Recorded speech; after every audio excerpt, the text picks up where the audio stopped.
more depressed, they say, as a result of working from home.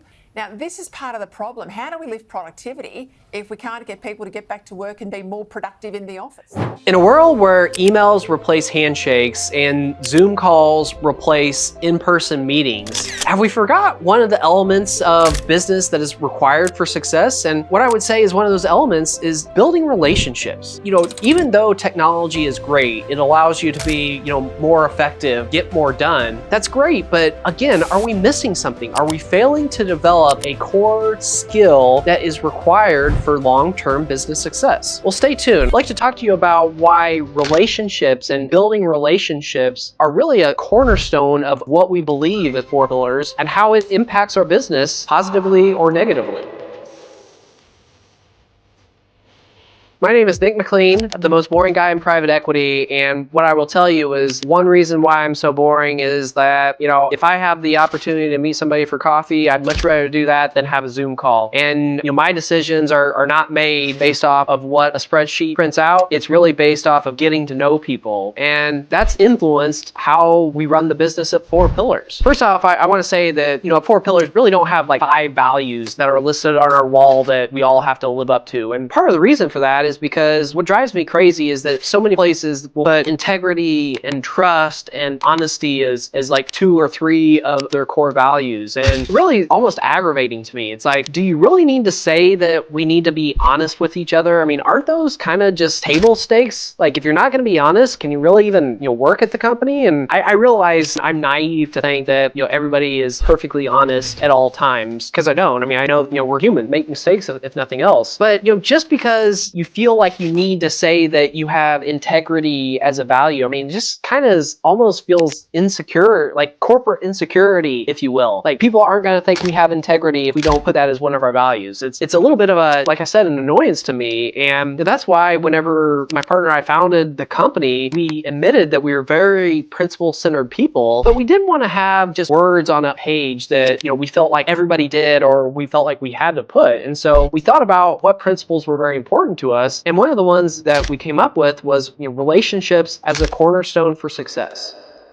We feel that, in all that we do, we want to develop a strong relationship so that even if we're negotiating with someone or, talking about something and ultimately we decide not to work together or we can't agree to terms or whatever, that person or that team of people is going to walk and not think that we're, jerks or, a-holes or unethical or whatever. I had to eat just to get 4 wheels on that grid. No, you don't, because you don't deal with any of that stuff. Now knock it off, Ken. We got work to do and this car ain't gonna build itself.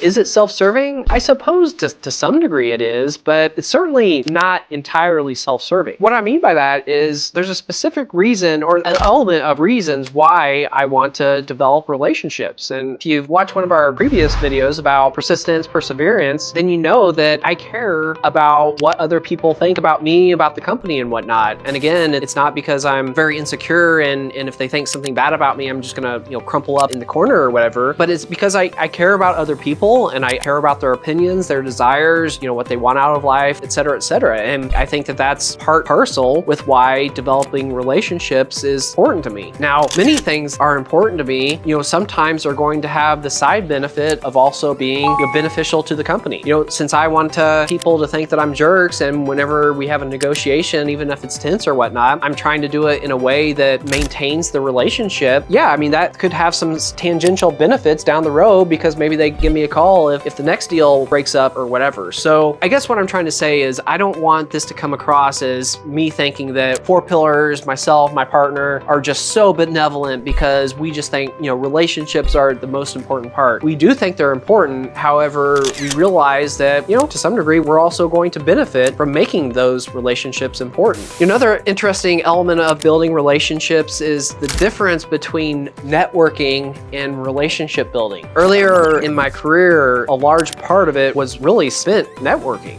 And I'm kind of disappointed that I spent that part of my career networking. What I mean by that is I should have been focused on building relationships, not just networking. I get out there, meet a lot of great people and have a lot of great conversations and just really be genuinely impressed with people that I was talking to and just think, man, I wish I could, one day I can be half as successful as some of these people, or man, I really think that if I'm able to do this, we could partner really well with this group over there or whatever. And I don't know if it was, lack of knowledge or lack of the ability to follow through with some of these folks that I had met. But, again, like what I would say is a criticism of that early period is that I was really just trying to meet people and wasn't as good at really trying to build a relationship with them. I would say that now I'm not perfect at that. I don't think, anybody really is. Well, I mean, sure, maybe a few people are. But the first step, at least for me, is recognizing that if I meet somebody, I need to make a concerted effort to not just think about, who they are and how what they do, works with what I'm trying to do, or how my goals could be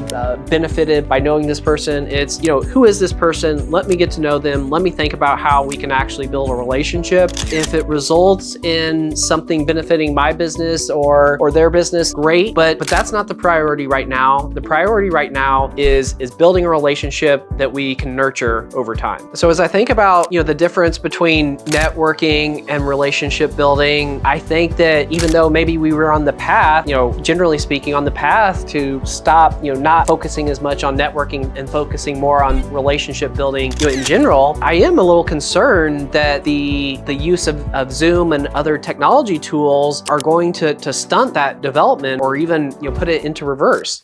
I'm a big believer that people are more productive when they're in person. And really, the whole sort of work from home thing, it's like, look, there are some exceptions, but I kind of think that the whole notion of work from home is a bit like the fake Marie Antoinette quote, let them eat cake. It's like, really, you're going to work from home and you're going to make everyone else who made your car come work in the factory. You're going to make the people who make your food that gets delivered, that they can't work from home. The people that come fix your house, they can't work from home, but you can? Does that seem morally right? That's messed up. So what do you think? I mean, where are we at these days in terms of an ability to develop relationships? As a whole, in the business community, are we effective at building relationships? Is, using Zoom in place face-to-face meetings? I mean, obviously, I don't think people are going to think that's going to drastically accelerate relationship building, but perhaps how big of a harm are things like Zoom and emails and whatnot in place of actually, getting face-to-face with somebody in a live setting and really having a chance to get to know that person? What are your thoughts? I'd love to hear it because it's something I think about quite often, actually.